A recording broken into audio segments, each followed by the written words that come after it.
Welcome back, you guys. This is Tessindra, continuing my HOI4 Kaiserreich campaign as the United States of America. Still, but we're working on fixing that. This is way too dramatic, to be honest with you. We're not doing anything right now. So, as of right now, we are not doing anything. We were gonna kiss and make up with Canada, I think. If I do tariffs on them, yeah, I mean it's gonna make me popular, but I'm thinking maybe in the long run this is gonna be better. Who knows? I don't really want to join the Entente. I don't really want to, but maybe they'll help me in the Civil War. Maybe.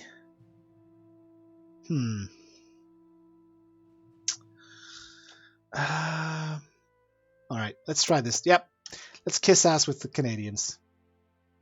Go away. Do I really need to do something with my ship's yards? Like, I could just pump out convoys. Just a bunch of convoys. There we go. At least that pop-up won't be there. And I'll get some convoys that I can use for trade. I don't know what that would be. Chromium and rubber, basically. Okay, so two things finished it. We just got interwar artillery. And I think we just finished concentrated, yeah. This is actually pretty good to get, but I don't think we're going to be fighting soonish. But what else can we really go for here? I mean, I could go for tanks, but that's... I don't know about that.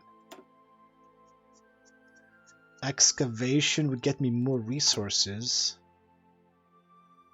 Yeah, I have over 570 tons of steel not exported. Yeah, so by increasing my goods is not really going to help that much. So I don't think excavation is going to be the thing here. We're not going to get any more civilian factories from trade because we already have a surplus that isn't getting sold. We'll do radio and we'll take you as well. Yeah. And you're almost done as well, so let's just wait one more day. Put it on speed 5. Belgium has joined the Reichspakt. That's cool. It is 1936. I could just start with the 1937 stuff. Yeah, let's just start with the 1937 stuff. That's not a waste. It's a small penalty, but nothing else. There's nothing else I really want to do right now. Not really. So 30 more days of this. We're up to 32% party popularity, but my great plan of playing as the PSAs does not appear to be working that well yet. Ooh, pause. Indian Citizenship Act. In order to gain more sympathy from the North and the West, it has been proposed by the Senate and the House that the Indian Citizenship Bill be passed, effectively elevating all indigenous peoples of the United States from second-class citizens to full citizenship. Northeastern and Western politicians in both the major parties support this, while some Southern Democrats and Northern Republicans have deemed it frivolous. I see no reason to do this. Now let's just do it like this. Why would we veto that? I mean, they were here first, right? They were here first, the Indians. I thought it was like India, but no, it was the other Indians. The Indo-Chinese revolt succeeds, so they are free? Yeah, Indo-Chinese Union is here. They declared war on the AOG. No, not the AOG. The German East Asia, and they got their independence. Which usually does nothing for them. They kind of get killed by anyone here. With their 4 factories. Shit, that's yeah. And they're teaching their people how to read. Interesting. Hmm. I have enough army experience to tweak a few divisions. I imagine, like, once the Civil War starts, we're gonna get this, the National Guard division. Okay, wait. So we decided to kiss ass with Canada, and they agreed to compromise. The Canadian government has reluctantly agreed to the compromise, giving us what repayment they can now and accepting the deferment until the home isles have been retaken. In exchange, a trade agreement has been put in place with the Entente, something that's likely beneficial for us all. The main downside is that the agreement has been viewed as treachery by the AFP and the SPA, both of which claim our corrupt government has betrayed the very people they fired up only moments before. I get 200 political power, but the other two assholes also get stronger. Let's see, I'm at 32. No, nothing changed. Fascinating. Okay, so I can't do anything else over here. This part of the tree is just done. Okay, and we have when were the elections? November. So yeah, they're basically around the corner here. I'm feeling like we should just wait. I see no reason to dump 42 days into this. I'll wait. I'll wait until we have the 10 days stocked up here, and then we'll see what happens. Like, it should be in November, the elections. And we're actually positive political power. Really, that is fascinating. Okay. So, no elections yet. I feel like I should wait until the elections, but I could be wrong here. Ooh, modified government. I can I can choose a head of military intelligence. Can I even do this? I could if I get to 100. But I feel like there's got to be a focus to fixing that, right? Business subsidies. Does anything here change my economic policy? Nothing that I can see here, no. But I did sort of glimpse over it pretty quickly.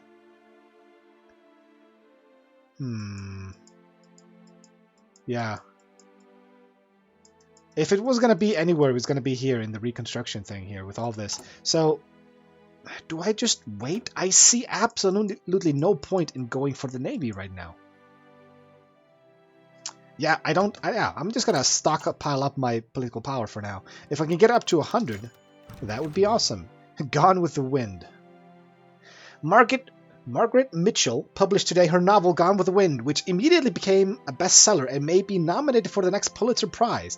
Even Hollywood is taking notice and is planning a film adaptation to be released next year. Set in the Old South during the American Civil War, many see it as an analogy. Analog? As an analogy. Sorry, my pronunciation is bad. As an analogy. I have no... Look, I'm going to stop. For the strained political situation in the United States. Many American First Southerners claim the novel supports their cause. Really? It's a book.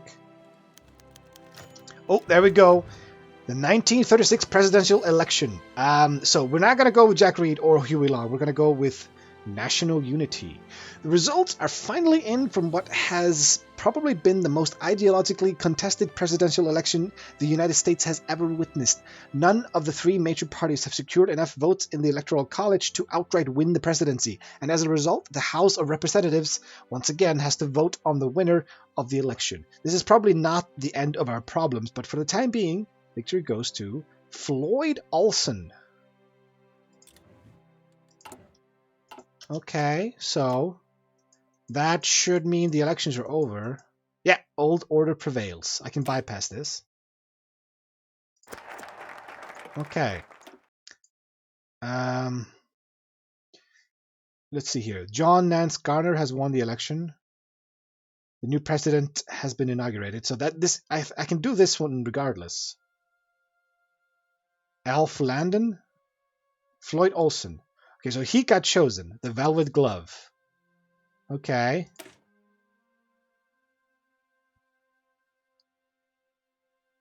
And end the strike. Okay, so I got the velvet glove. There was no other option for, like... Alf Landon and John Nance Garner were not available for us.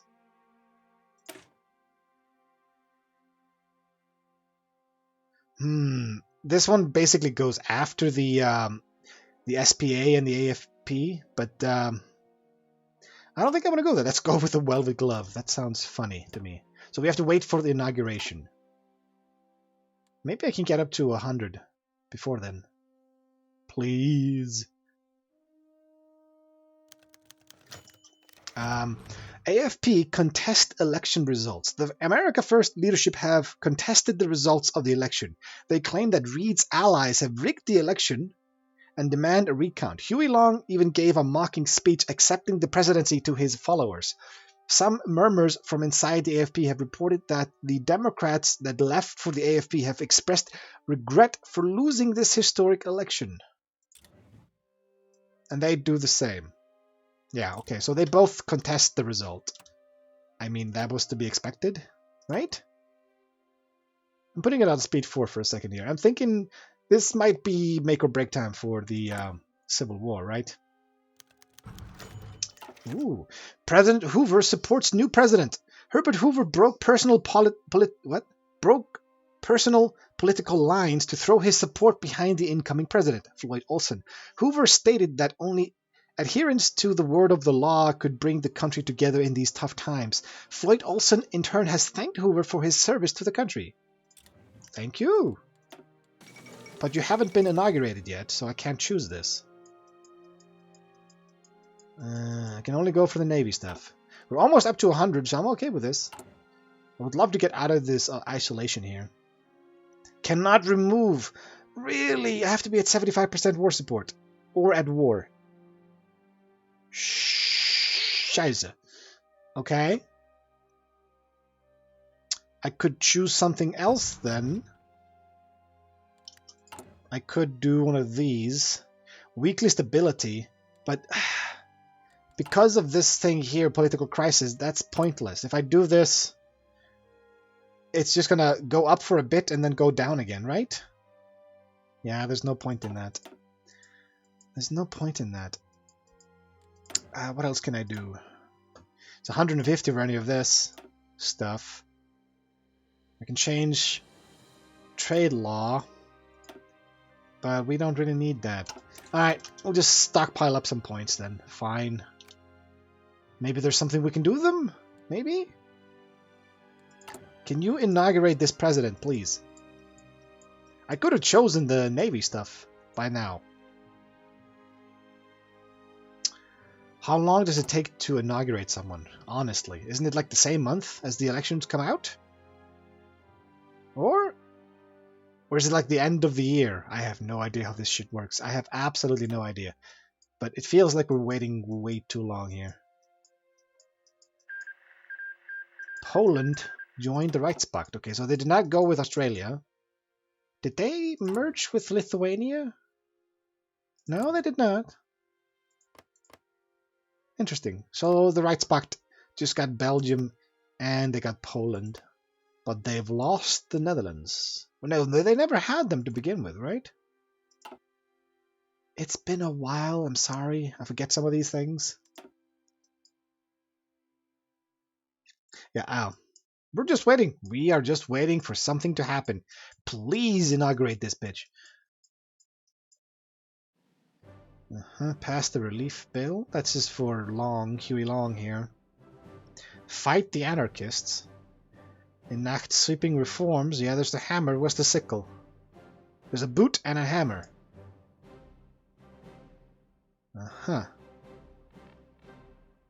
Whatever. We'll just wait. Is there anything interesting happening in the world in the meantime? Russia, how are your 3 wars?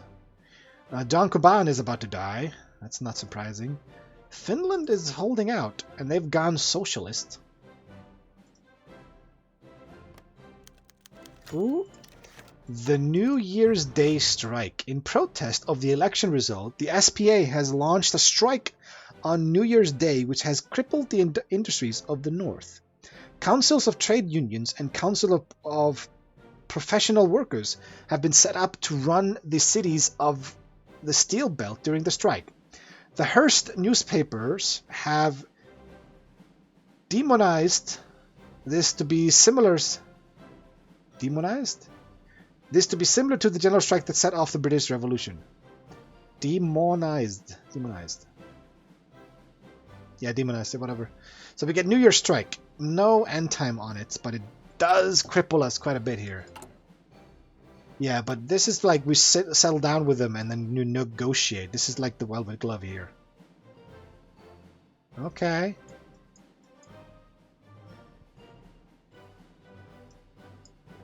So I could go with the American Caesar here. The American Civil War is over. What?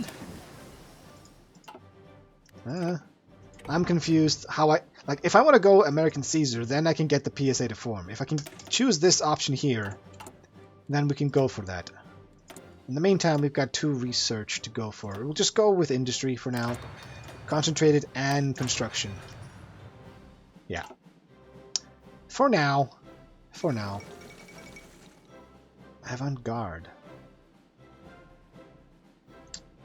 International avant-garde between Britain and France. Unique art style for art and genre of music. Oh, I don't care. Oh, there we go. Floyd B. Olson's inauguration. After his election, Olson addressed the nation. Olson called for patience and civility in these difficult times. Olson was quoted as saying, "A nation cannot be preserved which does not preserve its citizens. Industry is reducing wages, lowering the standard of living, destroying buying power. This cannot be the way we solve our economic problems." Reinvigorated with the news that his stomach cancer is in remission, Olson boldly strides into the White House amidst protests from both the socialists and hardliners with the promise of fixing the economy, restoring national brotherhood, and preventing political violence by any means necessary. Whether the rest of the nation would listen to the message was another story. Okay, so he's been inaugurated. That means... There we go. Velvet glove. We're going to sit down with them and try to end the strike. President Olson has announced that his first priority as president is to end the strike launched by the SBA, and that he has sent an invitation to sit down with Jack Reed in Chicago to negotiate. Reed holds a firm grip over both the IWW and the AFL, who make up the bulk of the general strikers. Our negotiators believe that Olson's cabinet members are opposed to the talks, seeing any negotiation as political suicide. The coalition was formed, after all, in order to bypass having to directly deal with the SBA, but President Olson is determined. Really? I probably fucked up then. Oops. Yeah, we already had 10 days stored up. So it's going to be pretty quick. We're up to 200 right now. Should we choose something?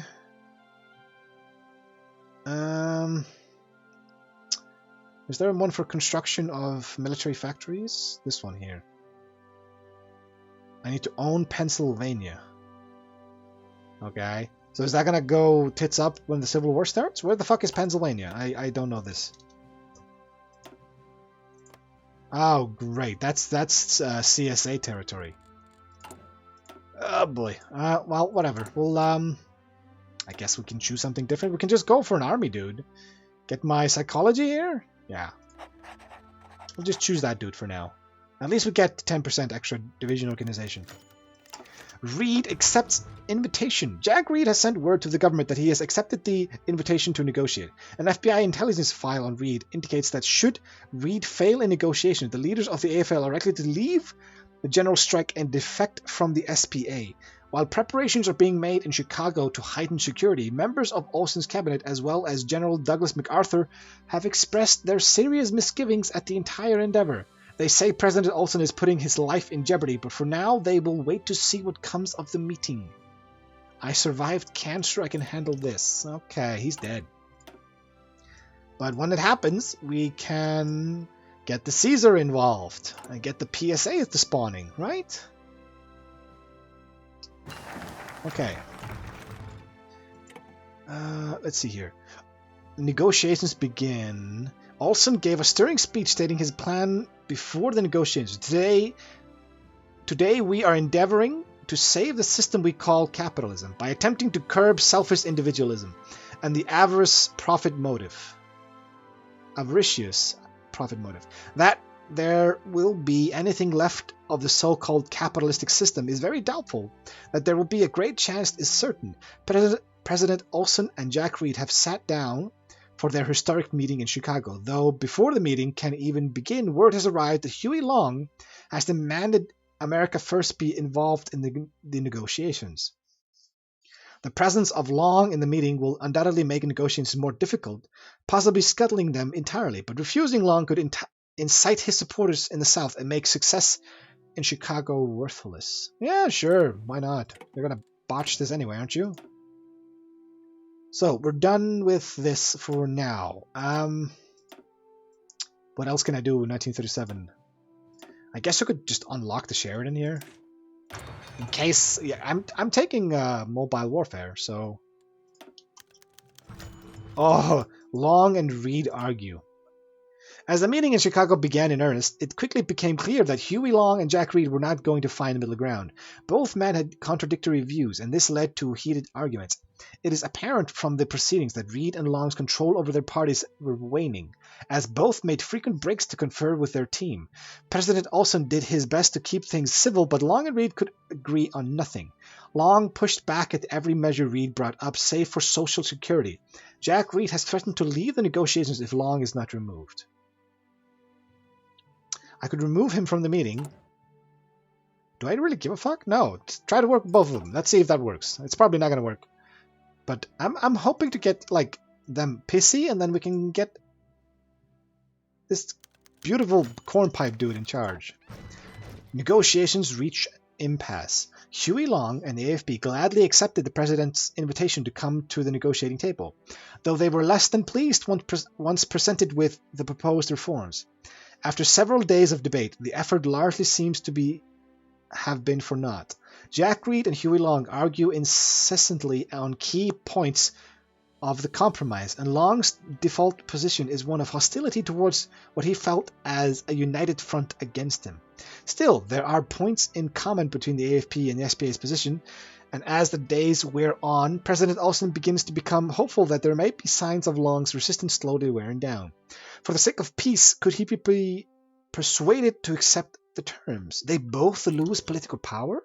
Am I about to stop the Civil War? No, never mind. Never mind. It appears Olson's time has run out, with the perception outside the Chicago meeting being that it is dragging on for too long. While the AFP and the SPA continue to garner power, Olson's own cabinet has lost its confidence that any resolution would be reached. With the cabinet apparent cooperation, General Douglas MacArthur took charge of an emergency administration intended to preserve the country from extreme forces before it's too late. Jack Reed and Huey Long have fled the Chicago meeting, both believing they have been utterly betrayed, that the federal government would act while their guard was down. While the government is attempting to reassure the American public that all is under control, most are looking on in shock. Civil war appears imminent. Ooh, military junta becomes the ruling party. So, hello, beautiful, beautiful guy. So he is in charge right now. That means the PSA should rise up, because you have to be as like undemocratic as possible by having a military dude rise up. There we go. So, just as a precaution, I'm going to start saving right here. This is when the parties are getting formed, and the CSA looks tiny. Jack Reed calls for action. Jack Reed has given a rousing radio broadcast from Chicago, urging all his followers to rise up against the twin tyrants of General MacArthur and Huey Long. Within the hour, a number of governors across the Steel Belt have announced their support and declared both Huey Long and General MacArthur as having no true authority. The governors have been bolstered by Reed supporters, who within days have overtaken army posts and erected roadblocks throughout the northern states. I'm going to stand by the Republic because I don't want to play as the CSA. We'll put it on speed 4 here for a second. We're about to get this thing started here. There's the AUS. The CSA looks smaller than I remember. But then again, yeah, New England. Oh, right. New England is going to break free. So I think this is right. Huey Long declares the American Union state. In a fiery speech in New Orleans, Huey Long has spoken about the need to fight both the traitor General MacArthur and pretender Jack Reed. Both are tyrants that need to be toppled, and only the AFP under his guidance can cleanse America. He has gained ready listeners among a number of Southern governors, all of whom have recognized that they recognize the authority of neither MacArthur nor Reed. Stand by the Republic. Okay, so it should... There we go. So, here is the PSA. Pacific governors declare emergency. The governors of the Pacific states have declared that MacArthur, Huey Long, and Jack Reed are all traitors, tyrants, and enemies of America. They currently have not seceded from the Union, but instead refuse to recognize the authority of any of the competing governments. Governor Frank Merriam announced at the Sacramento legislature that if push came to shove, they would see proper democracy restored to the country by force. Stand by the Republic. Play as the PSA. Gain base stability, 15%. Yeah, let's just see where I stand after this. Okay, so we are now the Pacific States. Oh, Jesus, dude. Frank Merriam. Son of Civil War veterans. Wait, his mother was a veteran? Alright, cool. I don't know how that works. Don't judge, I have no idea. Yeah, we gotta do like a recap of our nation right now, because we just got, oops, that was my chair. We just got a new country here. Let's see here. Research got fucked. Oh, really? I just lost. Okay, fine. So it got reset. I have 3 research slots. Okay, I hadn't done anything here. I have everything here is the same. Everything here is the same. I got the radio. Did I? I didn't research the radio. Yeah, I did. So the Sheridan tank didn't finish, so it got reset. Oh, I had a few days left of this. God damn it. Alright. It seems like only the ones that were ongoing got failed. Okay, so I got my land doctrine and my 2 industrial things here. Let's see here. Boy, this is a lot of shit here. I kind of want to delete some of these. So, these are all my stuff here.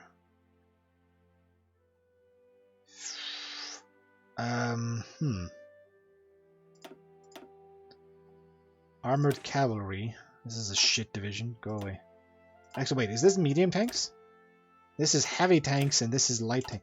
Really? That's interesting. Let's see. I have... They're special templates. So I can't remove them. I have 3 divisions, 9 divisions, 1 division. So I've got 9 of you dudes. You're pretty basic. You're almost good. Can I edit you? It's too expensive. I lost my army experience as well. Well, shit. So I've got 3 of you. I could just use you for garrison shit. And then I got a motorized division. 1. The border here looks kind of big for our army that's rather small here. Let's just go ahead and change you guys to this. Add you back. Yeah, I'm also gonna change you back. Just give me raw infantry right now. I don't want to be producing motorized right now. So just take up over here. Who do we have? Infantry officer. Yeah. You've got more attack. You also got commando. That's fine. Let's get you a field marshal as well. You have offensive doctrine. You haven't chosen a doctrine. Yeah. Wait, if I do this...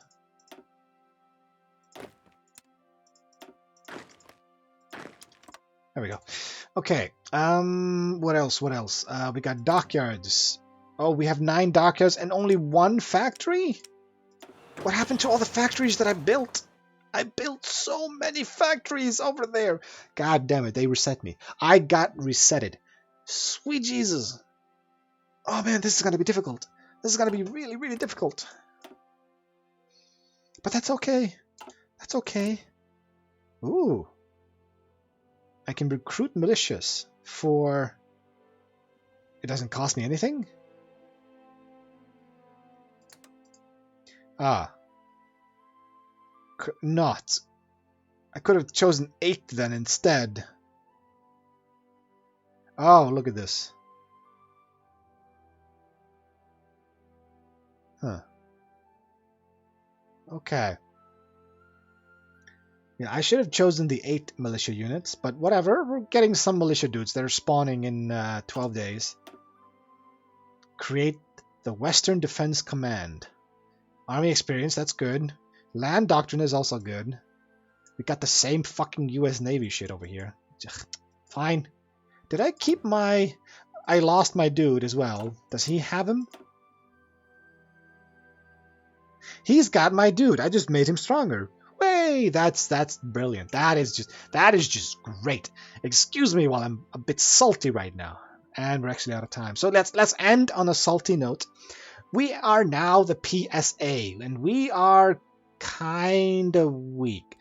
I'm hoping to just sort of hold our borders and sort of let them duke it out for a bit, because I think we need to get all the way to Denver in order to do something. Because as I recall, yeah, if they lose Washington, also New England is probably going to form. Once they lose Washington, which is worth 40 points, their next capital usually is Denver. So if they can take Washington and I can take Denver, we can then get the United States to just die. After that, who knows? We'll see what happens. But anyway, I will see you guys in the next episode. But until then, see ya. And thanks for watching.